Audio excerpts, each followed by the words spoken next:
सबको जुले नमस्ते। आज हमारे बीच भारत के अनेक राज्य से मशहूर सामाजिक कार्यकर्ता यहाँ पे अंडरस्टैंडिंग लद्दाख के नाम से 3 दिन के दौरे पे यहाँ ले आए हैं और मैं आप सभी सामाजिक कार्यकर्ताओं को यहाँ पे वेलकम करना चाहूँगा और धन्यवाद करना चाहूँगा। और जहाँ जितने भी सामाजिक कार्यकर्ता हैं वो आने वाले 3 दिनों में लद्दाख को और जानेंगे, लद्दाख के डिमांड्स को और जानेंगे और आज यहाँ इस स्थल पे समर्थन करने के लिए आए हैं और 1 दिन का अनशन भी यहाँ पे कर रहे हैं। और आज लेह से 12 तारीख के बाद 14 तारीख को यहाँ से कारगिल भी जाएंगे और कारगिल के लोगों से भी मिलेंगे, वहाँ के सामाजिक कार्यकर्ताओं से भी मिलेंगे, नेताओं से भी मिलेंगे और लद्दाख को अच्छे से जानेंगे। और मैं इसके बाद महका सजाद को कहना चाहूँगा कि आप इसके बारे में और संक्षेप में कहें। आप सबका स्वागत है और मैं सबसे पहले अस्सलाम वालेकुम जुले। ये हमारे डॉक्टर संदीप पांडे और उनके हमरा तकरीबन हमारे 13 यहाँ पे डिफरेंट मुल्क के मुख्तलिफ़ इलाक़ों से सिविल सोसाइटी के मेंबर्स या पॉलिटिकल लीडर्स भी आप कह सकते हैं आए हैं। और इनका आने का जो मकसद था कि लद्दाख को समझें कि लद्दाख में क्या चैलेंजेस हैं, लद्दाख के लोगों के क्या मसाइल हैं और इन मसाइल को समझकर जानकर देश भर के लोगों को यहाँ के हालात के बारे में जो है वो मज़ीद अवेयर कराएं। तो इस सिलसिले में बहुत पहले हमारी ये मीटिंग हुई थी और हमारा प्रोग्राम भी बना था लेह में भी और करगिल में भी। और लेह में लेह अपेक्स बॉडी के साथ हमने मीटिंग्स यहाँ पे करनी है और डिफरेंट स्टेक होल्डर्स से हम मिल भी रहे हैं, डिफरेंट इंडिविजुअल्स से भी मिल रहे हैं। और इसी तरह करगिल में भी हम डिफरेंट स्टेक होल्डर्स से, इंडिविजुअल्स से और करगिल डेमोक्रेटिक अलायंस के साथ भी ये जो डेलीगेशन है ये मुलाकात करेगा। मुलाकात का मकसद मैंने बता दिया कि अंडरस्टैंडिंग लद्दाख है, लद्दाख को समझने की बात है।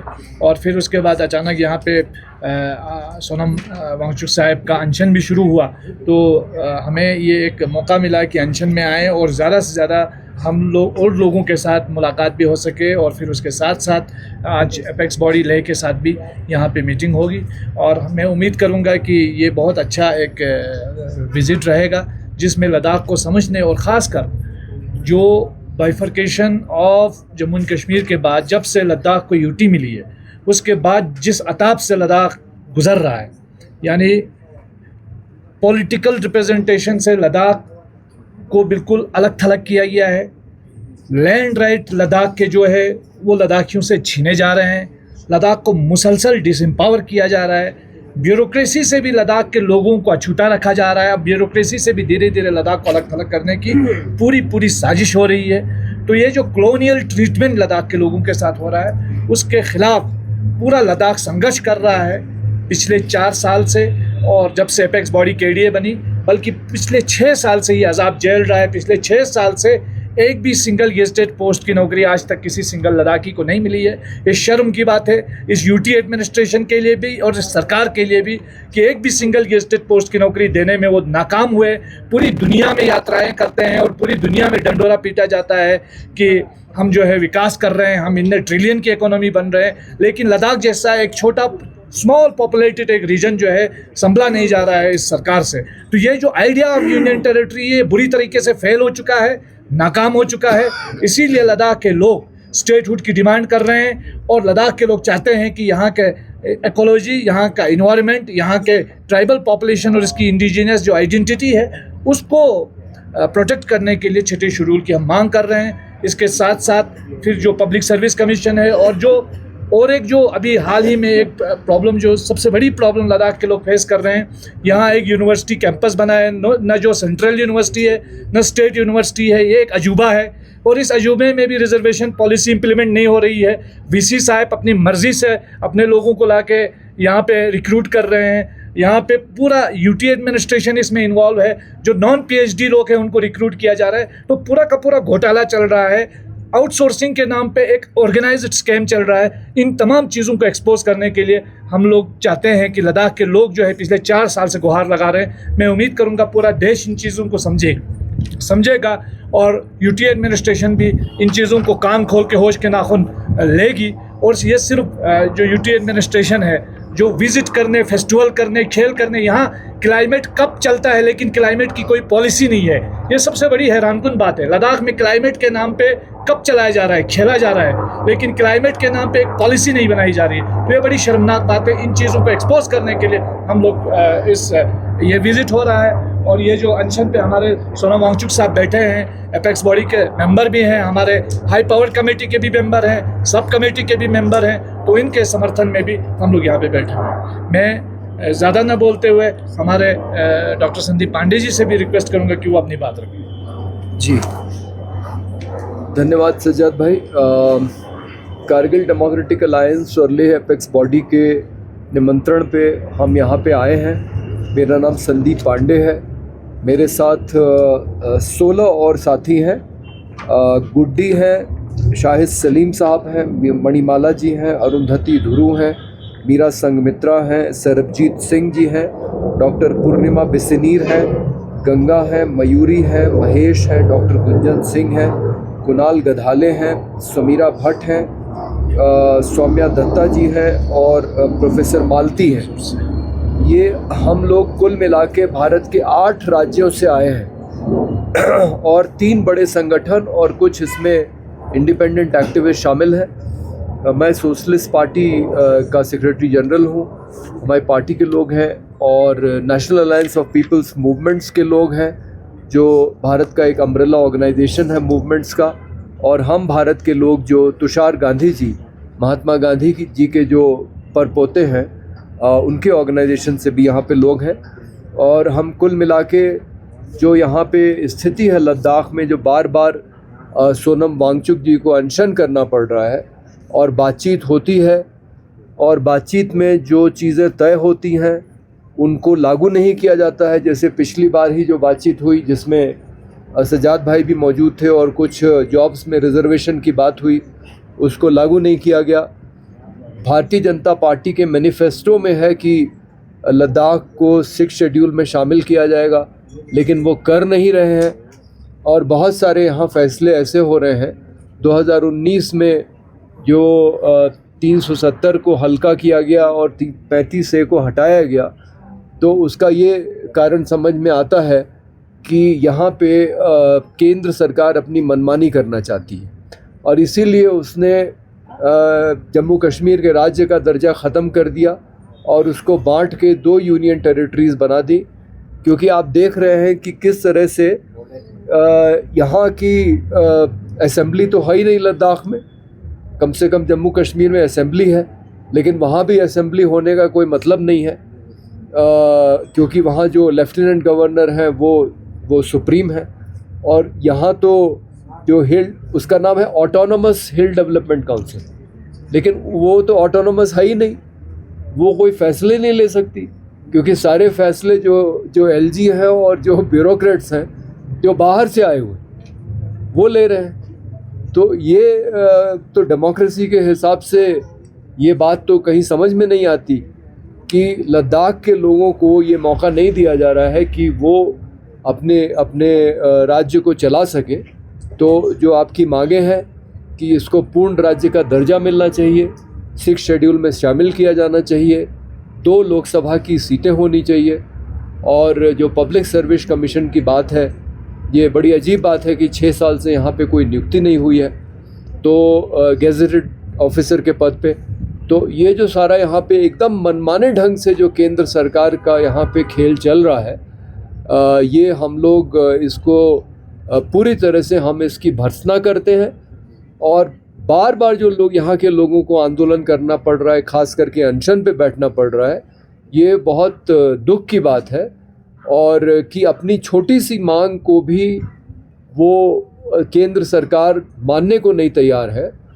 तो ये लड़ाई में हम पूरे भारत के लोग जो अलग अलग जन संगठनों से, राजनीतिक दलों से और व्यक्तिगत रूप से भी जो यहाँ आए हैं, हम उनके साथ में खड़े हैं और इस लड़ाई में आज तो हम सिर्फ 16 लोग हैं जो 8 राज्यों से आए हैं, लेकिन हम अभी से तैयारी कर रहे हैं कि इस आंदोलन को हम भारत के दूसरे हिस्सों में ले जाएंगे। लद्दाख को, जम्मू कश्मीर को पूर्ण राज्य का दर्जा दिया जाए, लद्दाख को 6 शेड्यूल का दर्जा दिया जाए, और हम और भी लोग यहाँ पे आने वाले दिनों में आएंगे और इस आंदोलन को हम और मजबूत करेंगे। ऐसा हमारा संकल्प है। बहुत बहुत धन्यवाद। किन किन लोगों से आप मिलेंगे इसके बाद? देखिए, हम तो यहाँ पे आए थे लेह एपेक्स बॉडी के साथ मीटिंग करने के लिए, लेकिन हम लोग जब कारगिल पहुँचे तो पता लगा कि सोनम वांगचुक जी अनशन पे बैठ गए। तो ये तो स्वाभाविक था कि हम भी अनशन में शामिल होते। और आपकी जानकारी के लिए बता दें कि यहाँ जितने लोग, ये 16 लोग आए हैं, वो आज सोनम वांगचुक जी और 15 लोग जो अनशन पे बैठे हैं, हम उनके समर्थन में, हम भी आज के दिन अनशन पे हैं। और अभी तो एक दिन के ही अनशन पे हैं, और ज़रूरत पड़ेगी तो लंबा भी बैठेंगे हम लोग। और जम्मू कश्मीर में जम्मू से श्रीनगर की एक पदयात्रा की तैयारी हो रही है, और लद्दाख में कारगिल से लेह की भी एक पदयात्रा की तैयारी हो रही है इन मांगों के समर्थन में। तो हम साथियों से बात कर रहे हैं, लेह एपेक्स बॉडी और कारगिल डेमोक्रेटिक अलायंस, और ये जो यहाँ पे आंदोलन चल रहा है इसको हम और मजबूत करेंगे। सर, सरकार ने कहीं राउंड टॉक एपेक्स और केडी किया सर, तो अब ये बीच में एकदम रुक सा गया है जी। तो सरकार का क्या मंशा है? सरकार का मंशा साफ है। ये सरकार जो है, देखिए, कोई भी जनता के आंदोलन की मांग को आसानी से नहीं मानती। आपने देखा कि ये तो जो किसान आंदोलन हुआ उसकी तुलना में तो ये छोटा आंदोलन। किसान आंदोलन 13 महीने चला, पूरे दिल्ली को घेर के किसान बैठे रहे लगातार, और फिर भी वो बात नहीं मान रहे थे। वो तो इलेक्शन आ गया इसलिए उनको मानना पड़ा। तो इस तरह बहुत सारे आंदोलनों में देखा जा रहा है कि खास करके ये जो भारतीय जनता पार्टी की सरकार है, ये लोगों की बात बिल्कुल नहीं मानती है और एकदम मनमानी करती है। लेकिन इसको मजबूर किया जाएगा, और आंदोलन तेज होगा तो फिर इसको पीछे हटना ही पड़ेगा। जी, जिस तरह से आप लोगों से मिलते आए हैं और कारगिल में भी आप बैठे हैं, तो जो लद्दाख की मांगे हैं शायद आपको पता भी है, पर जी, फिर जी। भी हम जानना चाहेंगे, जब आप यहाँ तक ट्रैवल कर रहे थे तो काफ़ी लोगों से आप ज़रूर मिले होंगे, तो खास आपने क्या इनसे क्या खास बातचीत हुई? देखिए, हम लगातार इस विज़िट के तहत भी और इसके पहले भी जो सॉलिडारिटी के प्रयास हुए हैं, क्योंकि ये देश भर में इनफैक्ट आज लोग लद्दाख के साथ खड़े हैं, देश भर के संगठन खड़े हैं, आम लोग भी, फ्रेंड्स ऑफ लद्दाख का भी जो पूरा प्रक्रिया हुई उसके तहत बहुत सारे लोग लद्दाख के आंदोलन के साथ खड़े हैं। और इन 4 मांगों के साथ साथ आज ये भी सवाल उठ रहे हैं कि ये जो पूरी निर्णय प्रक्रिया है, ऑफकोर्स 6 शेड्यूल एंड स्टेटहुड बहुत इंपॉर्टेंट है, बट ऑलरेडी ये जो सेंट्रलाइज्ड, मतलब लोग यहाँ पर ये बात कर रहे हैं कि हमारा local governance systems, whether it is गोबा सिस्टम को बचाने की बात हो या स्थानीय निर्णय प्रक्रिया हो, उसको बचाने के लिए लोग यहाँ पर संघर्ष कर रहे हैं। और दूसरी तरफ से दिल्ली से निर्णय थोपे जा रहे हैं। ये जो propose so call industrial allotment land policy है उसकी बात करें, या लद्दाख विजन, लद्दाख के नाम पर डेवलपमेंट ऑफ लद्दाख के लिए आप लोगों को पूछेंगे या अर्नस्ट एंड यंग जैसे प्राइवेट कंपनीज़ को उसका पूरा ठेका देंगे? So I think these are some fundamental questions that people of Ladakh have been asking. तो Ladakh today is at a cross roads कि लोकल गवर्नेंस को और डेमोक्रेटिक गवर्नेंस को सही में, आपने जो बीजेपी के खुद के मैनिफेस्टो में उन्होंने कहा कि हम 6 शेड्यूल देंगे, 6 शेड्यूल सिर्फ एक एडमिनिस्ट्रेटिव प्रोविजन या फ्रेमवर्क नहीं है, इस इलाके का इकोलॉजी बचाने हैं और पूरा हिमालयन रीजन के लिए एक्सट्रीमली एक वैल्यूबल इकोसिस्टम है लद्दाख का इकोसिस्टम। तो यहाँ के जो साथी लड़ रहे हैं वो अपना गवर्नेंस और अपना डेमोक्रेटिक राइट्स की तो बात कर ही रहे हैं जगह जगह पर। कारगिल में भी जिन साथियों से हमने बात की उन्होंने भी वो कहा, यहाँ पर भी जो साथी अपनी इच्छा व्यक्त करें वो भी यही कह रहे हैं। So this are very legitimate demands and the time for it has already come. जो अभी का सिचुएशन का अर्जेंसी है, इसको और आप एडमिनिस्ट्रेटिव प्रोसेस के तहत आप हाई पावर कमेटी का मीटिंग करेंगे और फिर 6 महीने के बाद करेंगे, फिर डिले करेंगे। I mean every day is valuable. जितना जल्दी स्टेटहुड का डिमांड, जितना जल्दी 6 शेड्यूल का डिमांड अप्रूव करेंगे, और उसके साथ साथ गवर्नेंस का पूरा निर्णय प्रक्रिया लोकल लोगों के हाथ में, कारगिल एंड ले एपेक्स बॉडी के हाथों में होना चाहिए, न कि सेंटर से, दिल्ली से या फिर UT, and definitely not large corporations जो already they are eyeing for land. Changthang में सोलर पावर प्लांट के नाम पर 20,000 एकड़ ज़मीन का जो ये प्रपोजल है, आई मीन फिर वहाँ का जो स्थानीय लाइफ स्टॉक पर डिपेंडेंट पैस्टोरलिस्ट कम्युनिटी है, उनका क्या भविष्य होगा। सो आप अगर एक तरफ कहते हैं कि हमें देश की सही में सुरक्षा, it is not just one kind of national defence, natural defence is also extremely important, but the fact is अभी जो सरकार है सेंटर में, ना नेशनल डिफेंस की चिंता है, ना नेचुरल डिफेंस की चिंता है। तो हम as the people of India, citizens of India, national defence की भी उतने ही हम बात कर रहे हैं, but natural defence, Himalaya is a natural defence system, उसको बचाने के लिए लोग यहाँ पर संघर्ष कर रहे हैं, और उस लड़ाई के साथ हम पूरा हमारा समर्थन है। एक सवाल यहाँ उठता है कि आप नेशनल डिफेंस की बात करते हैं, तो लद्दाख की जो क्षेत्र में जितने भी लोग बसते हैं, ये से सेकंड फोर्स काम करता है। First force Indian army, second force. क्या लद्दाख की जो डिमांड्स अभी लोग मांग रहा है, क्या ये बहुत ज़्यादा है क्या? एब्सोल्युटली नॉट, बेयर मिनिमम है जी।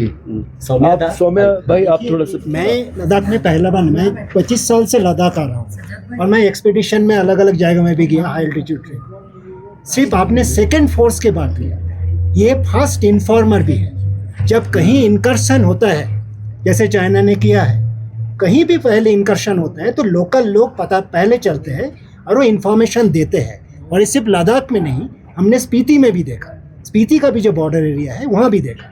तो लद्दाख का लोगों को नाराज करके, इनको एक सेकेंडरी लेवल पे सेकेंड क्लास सिटीजन का दर्जा देके, भारत अपना नेचुरल डिफेंस को जो बात किया, जो नेशनल डिफेंस के साथ जुड़ा हुआ है, उसको वीकेंड कर रहा है, उसको दुर्बल कर, उसको काट रहा है। तो ये बहुत इम्पोर्टेंट है जो लोगों को इंटीग्रेट किया जाए और डाइवर्सिटी का आधार पर इंटीग्रेट किया जाए, ना आज के सरकार जो यूनिफॉर्मिटी के साथ इंटीग्रेट करना चाहते हैं, तो वो लोगों को अपना कल्चर, अपना हेरिटेज, ये दोनों को छोड़ के लोग कैसे इंटीग्रेट करेंगे। तो ये बहुत इम्पॉर्टेंट है कि स्थानीय, और ये आधार पे ये जो 6 शेड्यूल का डिमांड है, ये यदि जिस आधार पर नॉर्थ ईस्ट के राज्य को दिया गया था, क्योंकि नॉर्थ ईस्ट का राज्य को भी आदिवासी कल्चर है, वहाँ अपना गवर्नेंस सिस्टम है, वो आज का नहीं है, सदियों से है, हंड्रेड्स एंड हंड्रेड्स अभी है, उसके आधार पर उनको 6 शेड्यूल का प्रोटेक्शन दिया गया था। उसी डिमांड के आधार पर एग्जैक्टली सिमिलर सिचुएशन में लद्दाख का डिमांड है। तो ये तो देना अपने सरकार का, अपने सरकार छोड़िए, देश का, nation and government is not the same. This government is missing the forest for the wood, ये फॉर द ट्री, ये गड़बड़ है। जब तक आप लोगों को नेचुरल और नेशनल डिफेंस में इंटीग्रेट नहीं करेंगे, तब तक आप वीकेंड करते जाएंगे, स्ट्रेंथन नहीं करेंगे। ये सरकार का दिमाग में नहीं आ रहा है, लेकिन पूरी देश का बाकी लोगों का समझ है। तो इसीलिए हम लोग आए भी है, ये सरकार जो आपके ऊपर रवैया कर रहा है, देश का लोग आपको उस नज़रिया से देख नहीं रहा है। देश का लोग आपके साथ है, सरकार कितना भी करे।